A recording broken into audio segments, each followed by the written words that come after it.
It is a conversation that has been opened, and it is time to take it one step further with a panel focusing specifically on AI. Is AI a friend or foe in cybersecurity?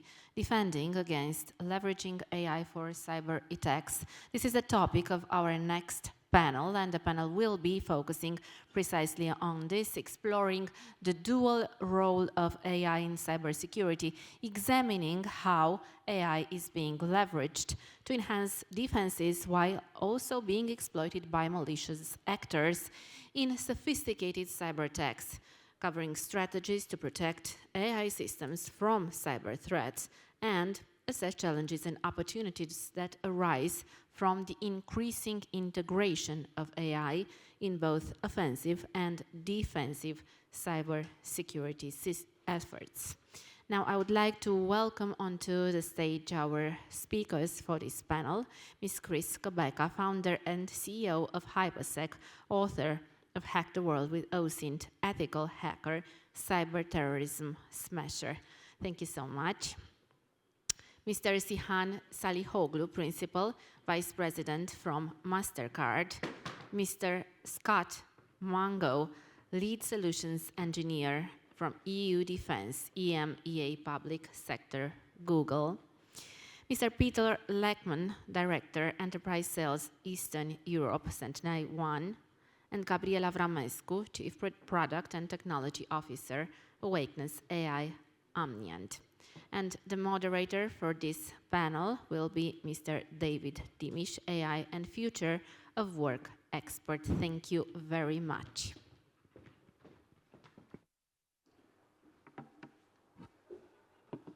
Hello, can everybody hear me? Perfect.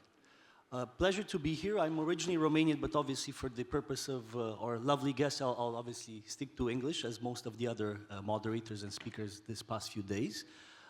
As you see in my sort of a job title, I don't have any cybersecurity, and I already have to be very honest, I'm definitely not a cybersecurity expert in this session, but I do have a keen interest for many years in AI, so I'll try to contribute by providing my AI perspective on things.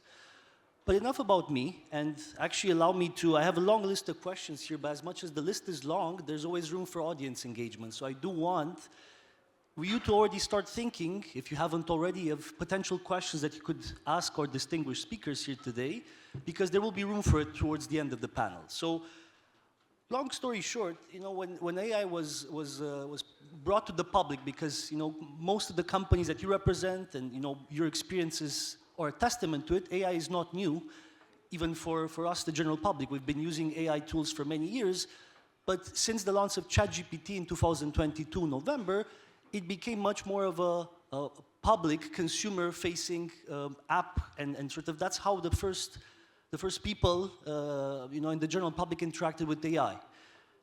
But what does AI do in the cybersecurity space? And that's the topic for us today. And I always like to compare AI, which is still a tool. I know there's been a debatable fact about it, but it's still a tool in my view. And I always compare it to how potentially a bodybuilder would take steroids. An AI to a cybersecurity, you know, white hat hacker, ethical hacker, or black hat hacker, it could definitely accelerate their capability to do either good or bad. And today we'll explore exactly how AI can help with that. And I actually have, to start the session, a question for all of you, and then we'll have some specific questions for each, given your area of expertise. And the first question to ask for each of my distinguished panelists here is, how does the use of AI tools in general, in particular chatbots like ChatGPT, used to generate malware, phishing attacks by cybercriminal, either individual actors or nation states, how does this, you know, use affect the cybersecurity landscape, which probably was impacted by AI before, but maybe, I would presume, increasingly more so since the launch of ChatGPT?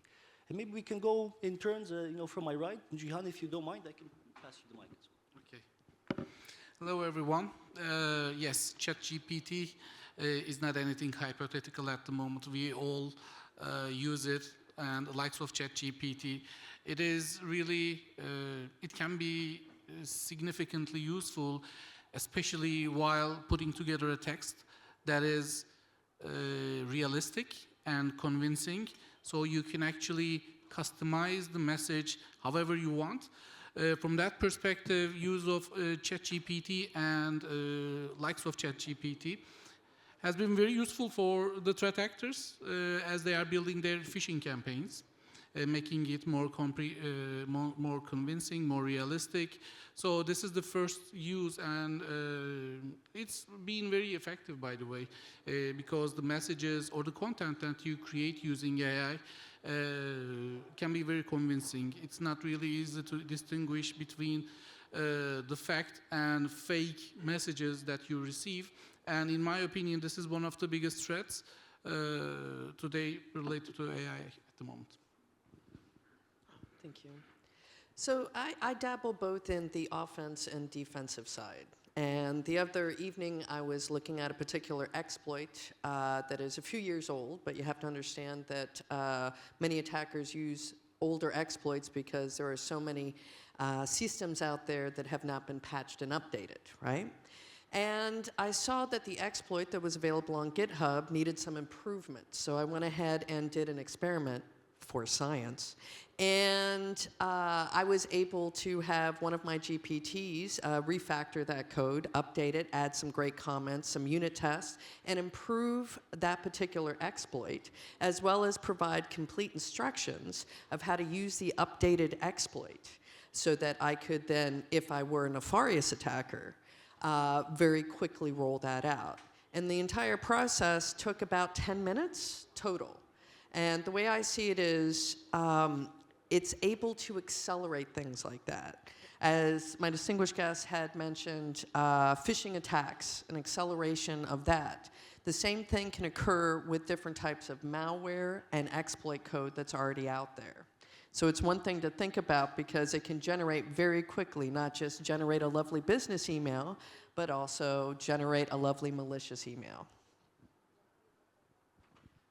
Thank you, Chris. Yeah, I agree. And taking that trend forward, yeah, one of the concerns really is the agility that these tools bring to attackers and the asymmetric advantage. Google, having been the research innovator that had created some of the fundamental technologies that have brought about the LLM and Gen AI revolution, is well situated to respond. But it involves necessarily defenders needing to operate at a more complex scale in order to adapt these tools into the typical security operations center. So whereas the attackers can be quite agile, they can be small and quick and adapt to new technologies, the SOC has to work to address compliance, regulatory concerns, data sovereignty. That's not to say it's not possible. In fact, Google has the experts and tools to help you to adapt LLMs and Gen AI into your SOC. And it's already happening. So I think if you look across the NIST cybersecurity framework, there are Gen AI tools being adapted by Google into all areas of detection, adaption, response, and recovery. And we have the experts who are willing to and happy to work with you to help you to test these tools and put them into place. So I think the future is very positive. It's just that we need the awareness of the overhead of adapting these tools into a SOC is higher, and that we need to work together to do that. Thank you, Scott. So what I would say here, or what we typically see in the cybersecurity landscape, is that 70 to 80% of cyber attacks are successful cyber attacks have been using the compromising of the user identity. So leveraging the LLMs that we see are typically trying to be using those methods like phishing emails that were mentioned here, or different social engineering, to be able to quickly or easily steal the identity from the users, and then to be able, obviously, not to really hack the systems in the hard way and using all the techniques, but just simply, log into the systems and do whatever the bad actors want to do. So we see leveraging these LLMs mainly in sophisticated phishing emails, phishing campaigns, and social engineering. One more thing to add. Of course, we can see that GPT is raising, or Gen AI is raising when it comes to cybersecurity phishing. But I would like also to remind you about another example that we have also from ENISA in the 2024 landscape about deepfake. So we have a case when someone was persuaded to pay $25 million in a deepfake meeting, and all his colleagues were actually deepfake voice and video. Everything was deepfake, and he believed he has his colleagues there in the meeting. Also, some other Gen AI platforms that are available now, especially for the black hats. I have a few examples like FraudGPT, AVRAMESCU. They are quite, let's say, inexpensive to use, and they are built and trained for building malicious code, phishing emails, phishing pages. Also, they connect to the internet and also give you access or a list of websites where you can use like credit cards that were cloned and so on. So the idea is that it's very easy for someone that, as we heard, bodybuilding, taking steroids, to take the attacks to the next level, but also it's very easy for like a script kiddie to take the tools, ask a few prompts and build a tool or a script that do different types of attacks, maybe not that malicious, maybe a denial of service, but still the impact is quite big. And another topic, the way we aim to use MML, LLM in our platform in Awakeness.AI is to build a profile for the user in order to feed trainings and also phishing simulations based on different characteristics of the users. But on the other hand, we also think about the black hat hackers, that they are not very ethical. So they have also OSINT tools that they can put together with Gen AI tools and do much better profiling for the users, scraping the internet, scraping the social media. I don't know, find out when the people are in holiday, send an email with something specific to that holiday, or as we heard in companies, different things about elections. So the attacks are easily built and also real-time with real-time information. Yeah. Thank you very much. So I have another question actually for Chris, because you, Gabriel, already touched upon other ways in which AI can lead to harm if it's in the hands of nefarious actors. You mentioned deepfakes, which is for me a very interesting topic, and one that I think still we're looking for proper ways to mediate the potential risk. There's still, I think there's watermarks being launched, and there's different initiatives, including from Google. I recently heard about one of their watermarks initiatives, but what else do you see in this, the advent of AI space in cyber? What other risks, especially risks that are pertaining to terrorism? So how do you use AI in the terrorism space to create more harm? And you can also comment on deepfakes if you have potential ideas or solution how we can overcome these issues. Absolutely. So as we've seen prior to GPT, videos created, not deepfakes, but that were able to cause major issues. Fake videos that caused riots and violence in a variety of different countries. Now that can be accelerated quite a bit. As well as, unfortunately, if you use the correct type of logic and either with a GPT type of LLM or in what's called off the rails. How many of you know what an off the rails LLM is? It is the use of an LLM, but not an ethical large language model. So you're taking the ethics kind of out of it, and with that, a terrorist group can then suddenly ask for how do you build this particular chemical composition that can go boom, right? So there's the other method of doing that. But at the same time, There are also positives on how to use LLMs to fight terrorism. Like a project that I'm working with a group of people right now is actually training a system on a particular dialect of a terrorist group so that we can watch them and hopefully produce an early warning system to evacuate a variety of different villages before they go and attack it. So it isn't all bad, it isn't all good, but it's somewhere in between. Thank you very much. And I see you have here, Cihan, if you can pass on the mic to him, please. So what can companies do in this case? Because we already mentioned, I mean, each of you have mentioned a few ways, but how can companies actually use AI to counteract AI-generated cyber attacks? Yes, sure.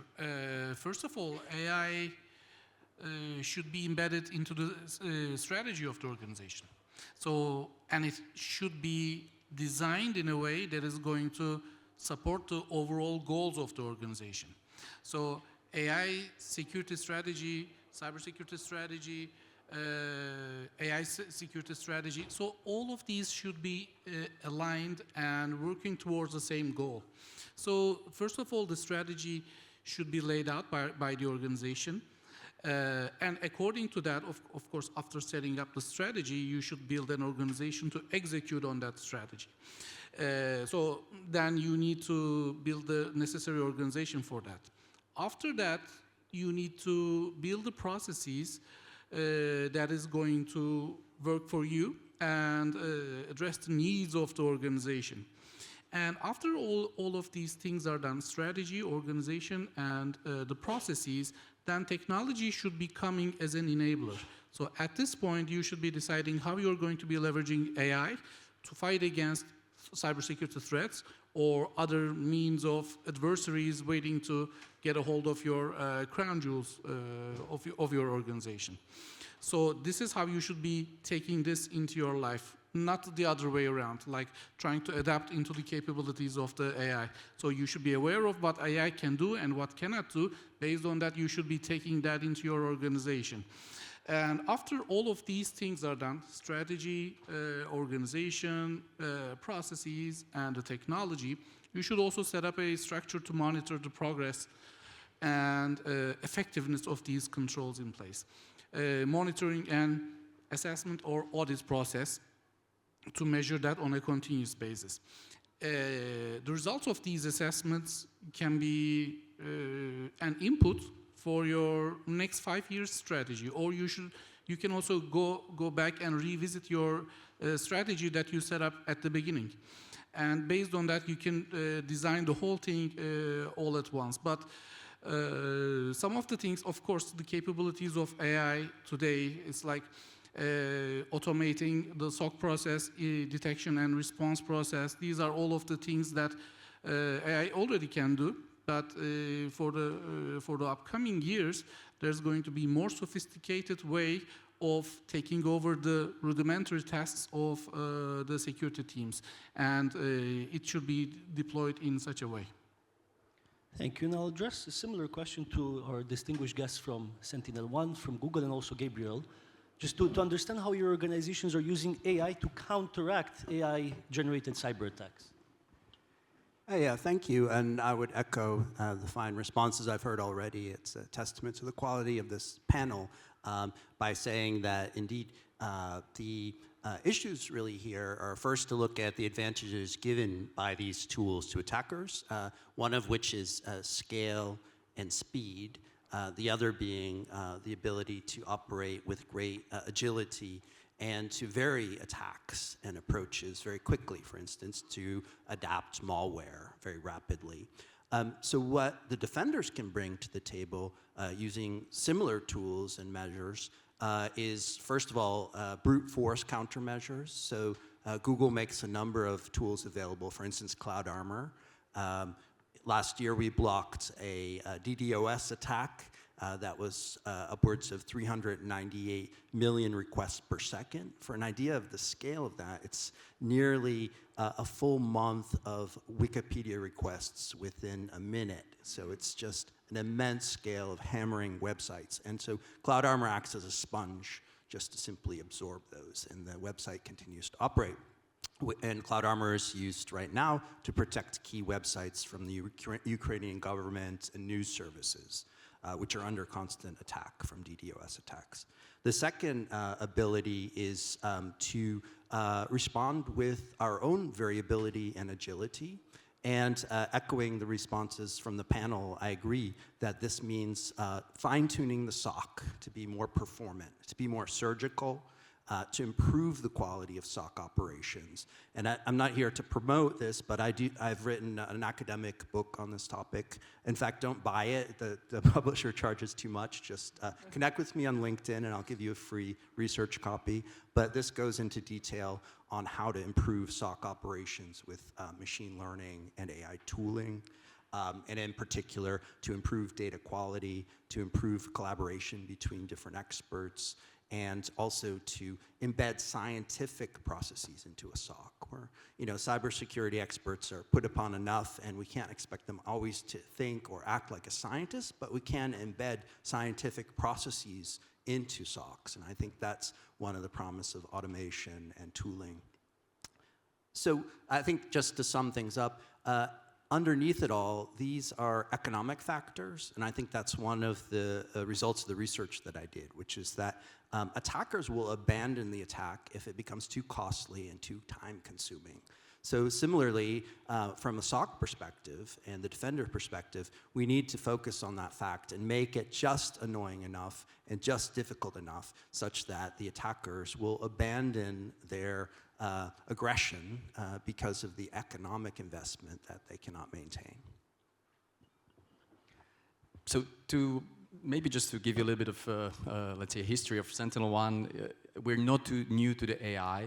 So we've started 10 years ago. I mean, the company has been started 10 years ago when we think that the traditional model of signature-based controls are not sufficient enough, and basically attackers can go through the endpoints just because of using the old-based technology. So we started coming with the message of there is a next generation antivirus coming, and we trained the machine. We used machine learning models to train our software to be able to detect and, of course, respond to the attacks that are not using the signature-based controls. So that was the first step, 10 years ago when we entered the space of, I would say, the AI. That time, of course, we called it the machine learning models that we use, and then that developed over the years. So we have still that piece of technology in our product. We keep continue of developing that, and of course, using the new versions as we see the new attacks are coming. But when we also saw the LLMs are, let's say, being more used by the bad actors, we were also thinking, how we can use those models in the defending mode. And this is when we introduced something what we call a Purple AI, and we helped the SOC analysts to do the very fast threat investigations, and then we also help them, or that we're working now on helping them to do what we call an auto investigation. So just to give you a brief ideas, before people or SOC analysts that have been using our products, they need to learn the language. It's all for different vendors. They use different types of languages. We called it a power query. And then you have to search for certain things, informations, IOCs, when you do the investigation of the cyber attack. That was obviously needed some knowledge of the analysts, about the product, about the language, and that obviously took some time. Using LLMs, just simply putting the simple question, the tool can understand what the analyst is asking for, and it gives you the output of the results of what you're looking for. So first of all, you don't really need to be an expert and have all the knowledge, and you can just simply use the standard language, to get the pretty tricky questions or answers from the system. Second thing, we also try to help the SOC analysts when it comes to the incident investigations. I think the 67% of incidents go uninvestigated, and it takes 280 days for incidents to be resolved. So, again, we want to shorten that time. How, for example, we use LLMs and we use AI, we look on the results of our analysts who are providing MDR services, and if we see that all of them or most of them agreed on a certain incident that was a false positive or true positive, then the AI gives a recommendation for the specific customer that, dear customer, we think that this incident should be marked as a true positive, for example. So again, the AI can help to up-level the skills of the analysts, and again, to shorten the time to investigate the incident. So this is just one of the examples, our approach, how we try to use the LLMs and the AI in these days. You know, again, in our products, I know that approach has many vendors in our space, and I think that's the way to go. Maybe one thing to mention, and I think it's super important, is how the vendors and the third parties use your data when they use those tools. So do they send them to the third parties? Which third parties, which sub-processors they work with? And I think these are the questions that are very much related, which you should ask your vendors and security providers, how they really care about the data privacy and how they train also their models on your data.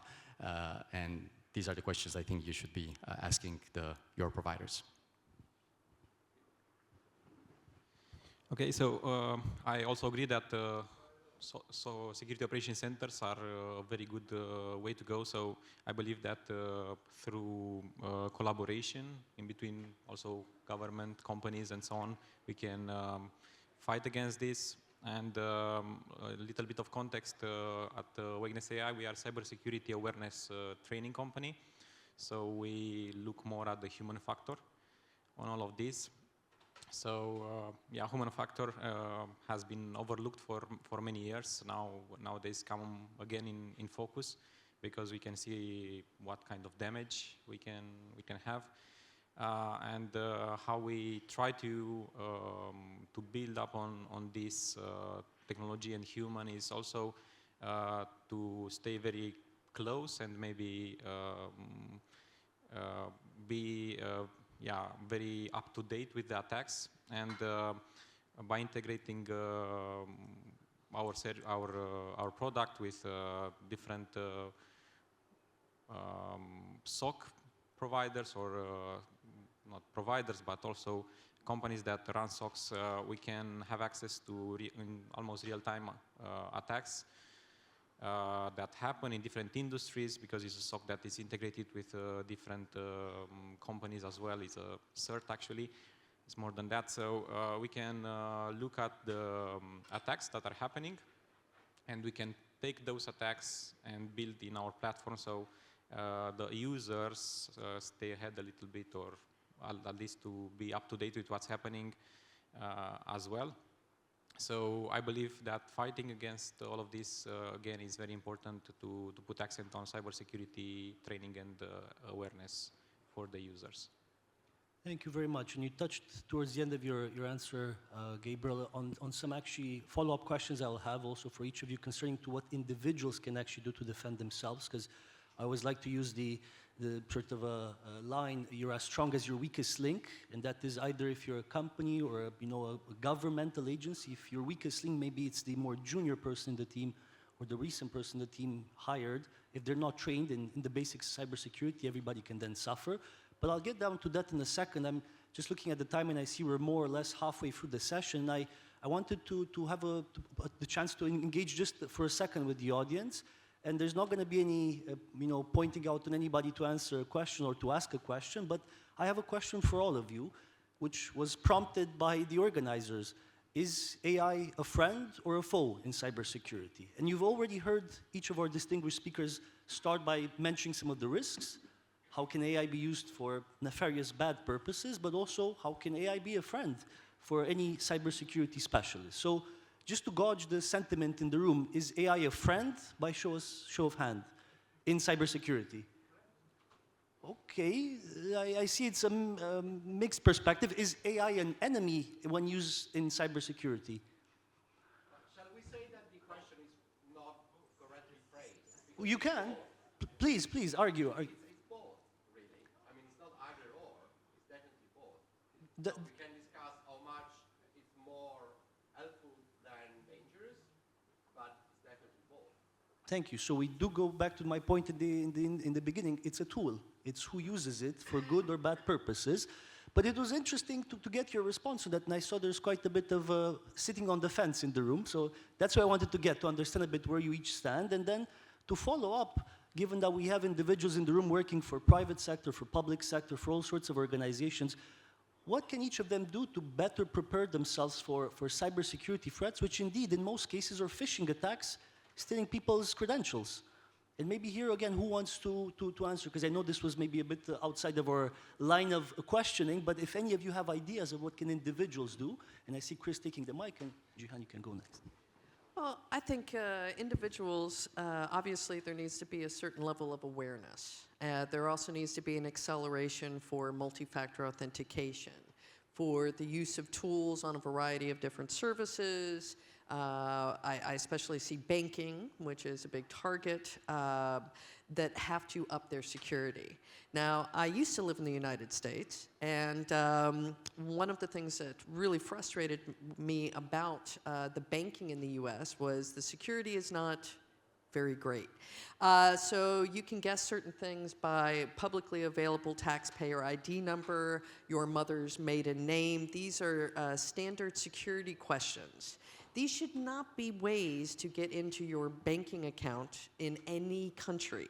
And these are things that a variety of different automated systems can go ahead, reach out to public records, then build up a full dossier on potential victims, and then utilize at a high speed. If you don't have things like brute force protections or two-factor authentication, on and on and on. So I see if the consumers, and maybe some regulation might have to come into play to push additional levels of protection, that it can actually be positive. And I also see the opportunities for innovation here in the European Union to develop tools and better ways to secure accounts out of it. So I like to see the positives and solutions instead of just the doom and gloom, even though I'm in cyber warfare. I can go next. So I am going to start by chipping into your original question, is it a friend or a foe? So I see AI like yin and yang. So like half of it is black and half of it is white. So it is based on how you want to leverage AI. At the end of the day, yes, it is a tool that you can do, and it's about your choice of how you are going to be using that for. When we come to the organizations, yes, multi-factor authentications, and with the evolution of the attacks on by the threat actors, of course, the defense side is going to respond with multiple layers of authentication, new verification methods, etc.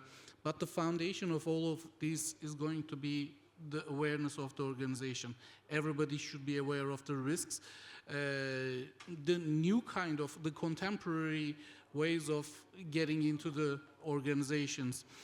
Personally, I'll give you an example from my personal life, because that kind of AI-generated voice messages, phone calls, videos, etc. These are valid threats for our daily lives as well. And someone might call my mother and mimic that that person is me and ask for money, I'm in danger, etc.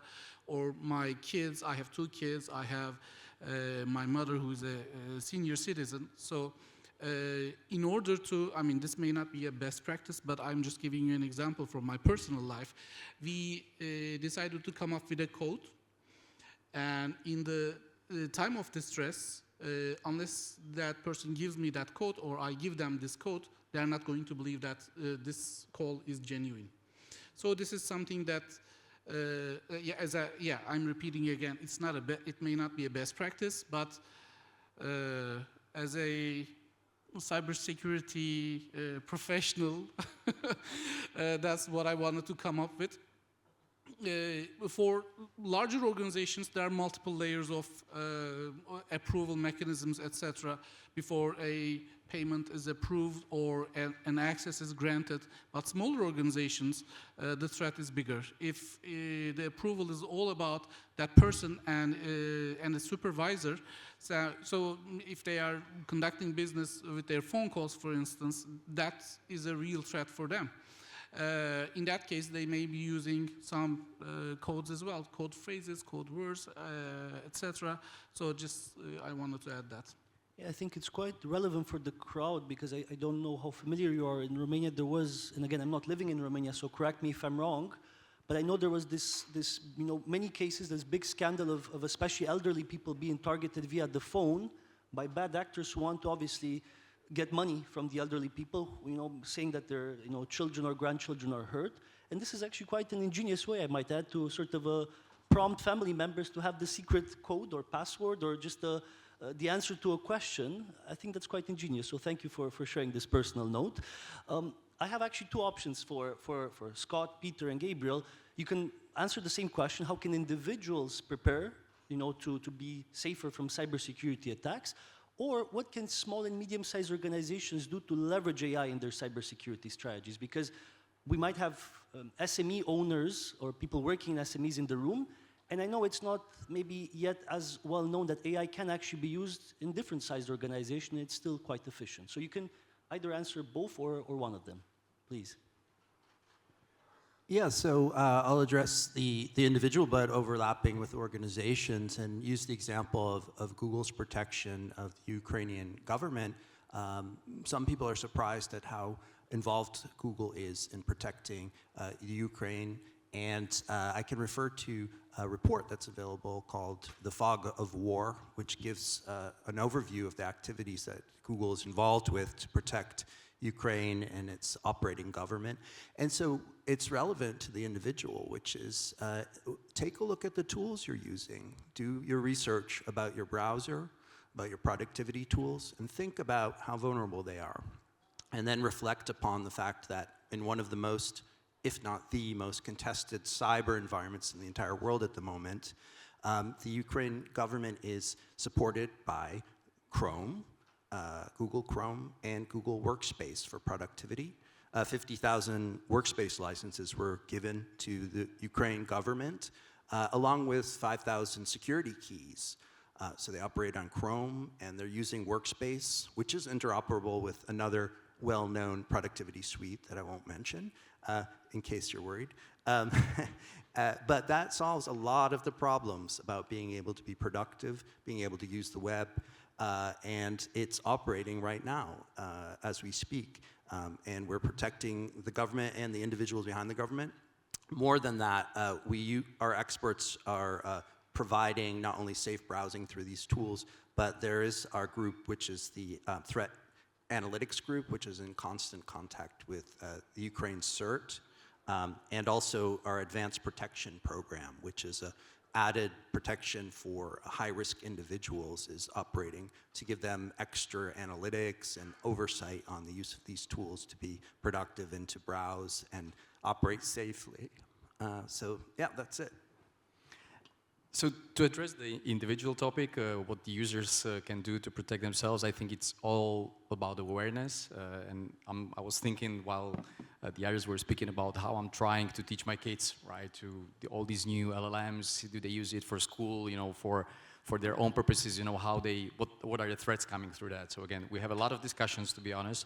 I think they've done pretty good job on ignoring different types of SMSs and emails that are not targeted on them. Sometimes they ignore too much, but that's a different topic.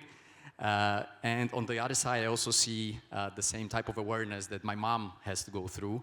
She started using computer about 10 years ago, same for the smartphone. And again, I think she's doing pretty well for, let's say, the old type of kind of phishing and SMS attacks.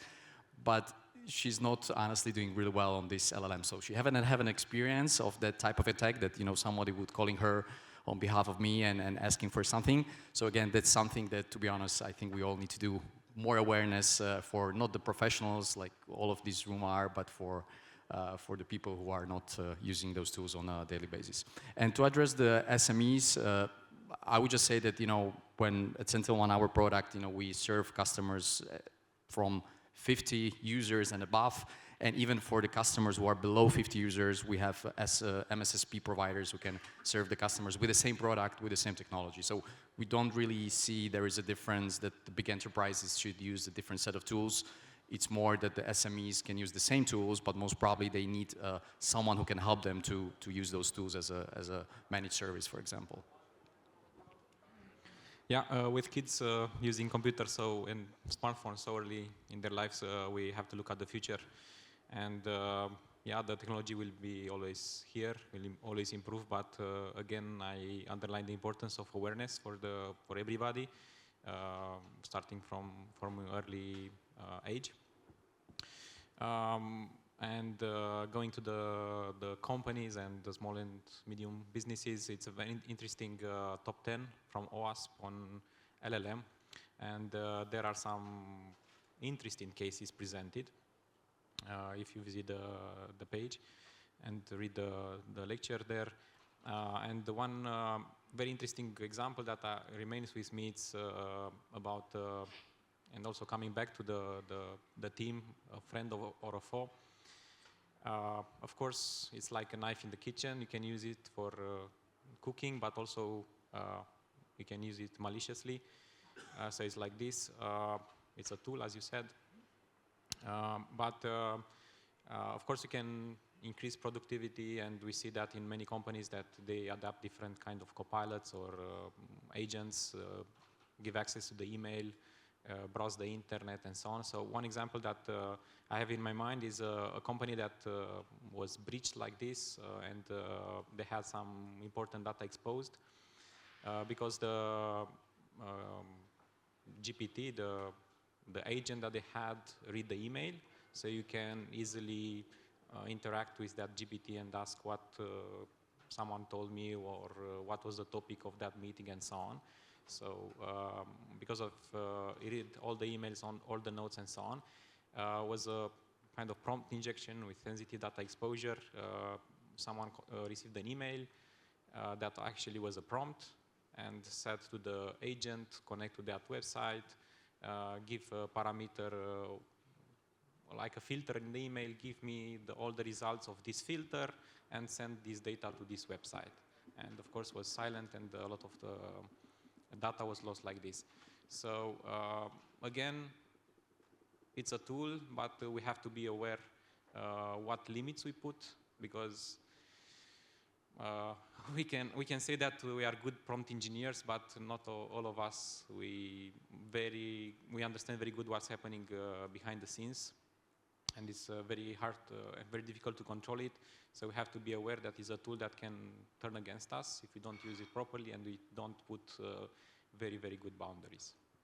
Thank you very much. And I've been alerted by the organizers we have another 5 minutes or so left, so I would really like to open the floor for any questions you might have for our distinguished speakers, because I feel I still have a couple more, but I don't want to take your opportunity.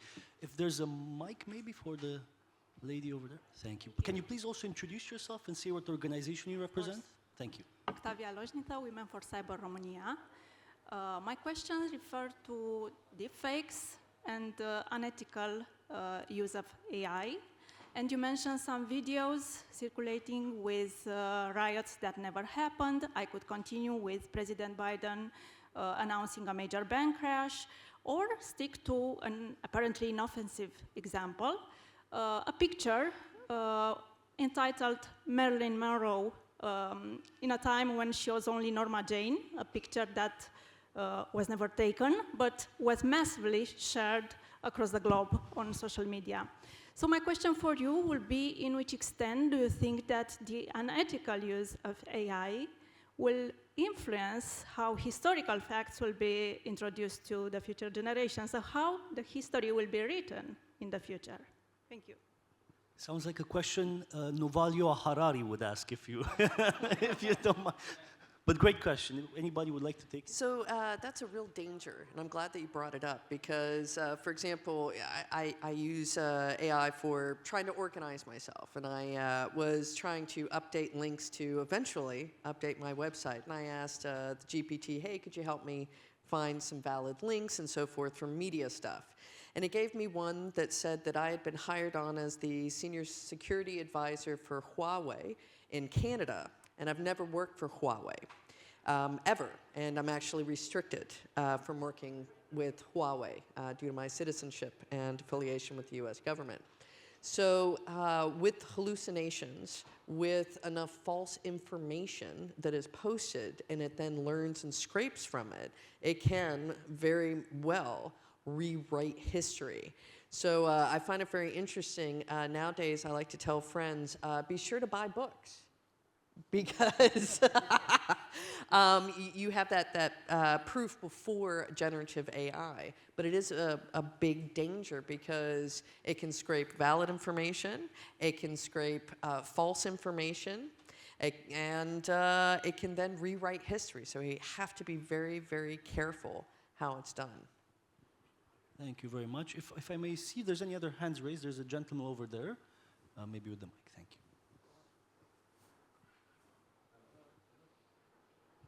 I guess I already spoken too much, so if there is someone else. Please go ahead. So please. yeah, Daniele Cattedu, CTO, Cloud Security Alliance. Following up to the question we just heard, basically two questions. One is about data provenance. So what you think it can be done in order to address the issue of data provenance and more in general of transparency. So how much do you think we should be pushing to obtain the level of transparency that is needed, especially on data provenance? And second, following up on what I was mentioning earlier on stage about auditing and verifying the security of AI services. It is clear that there is a gap in terms of technical expertise. So the question is, how do you think the auditor of AI systems should look like in terms of skills and expertise, and what is possibly missing at this point? Thank you. Please go ahead. So in terms of auditing AI, again, I'm going to take a more generic approach because at the end of the day, it's going to be a technology that is going to be processing information that is fed into it and coming up with outputs. But of course, the way AI is designed is also very important. If it's like your kid, for instance, I have 2 kids, and amount of time I spend with them is very limited. Majority of his time is spent in school. So a lot of the information is fed through his friends and his teachers. So the amount of influence I have on him is very limited.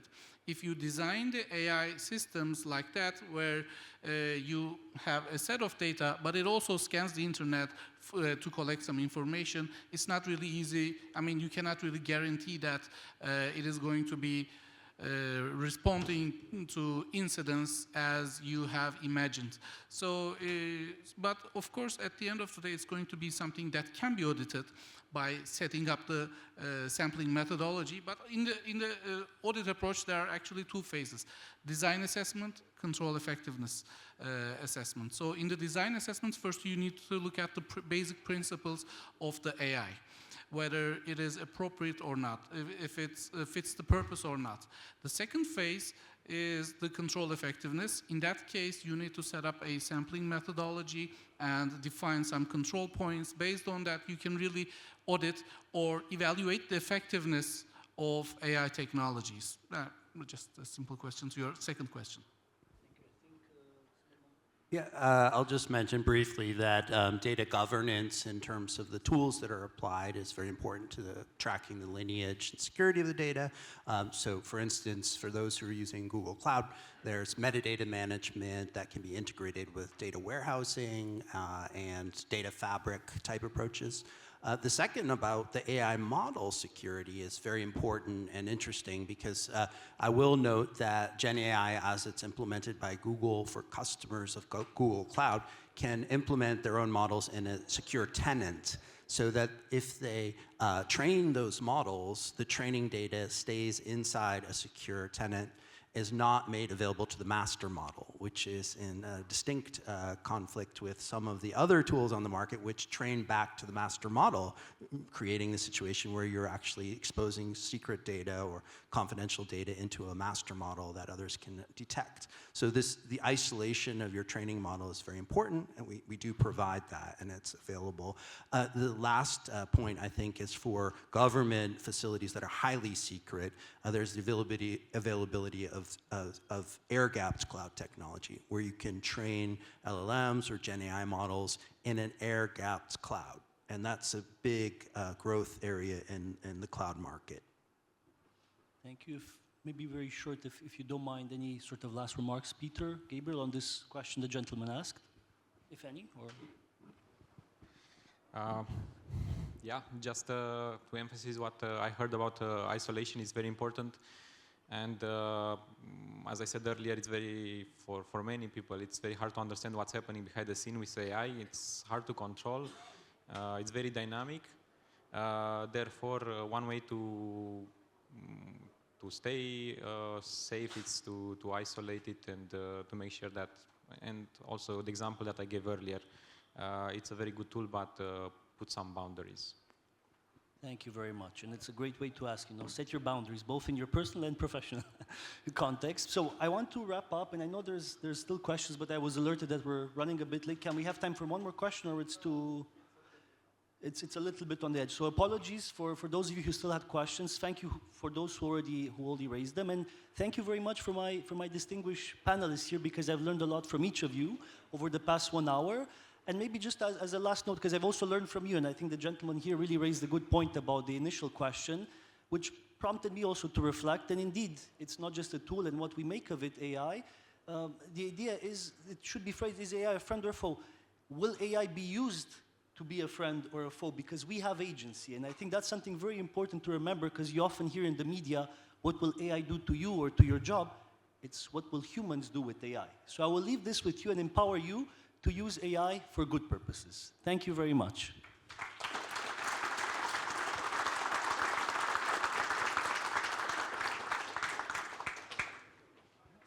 Thank you so much for all the insights and information.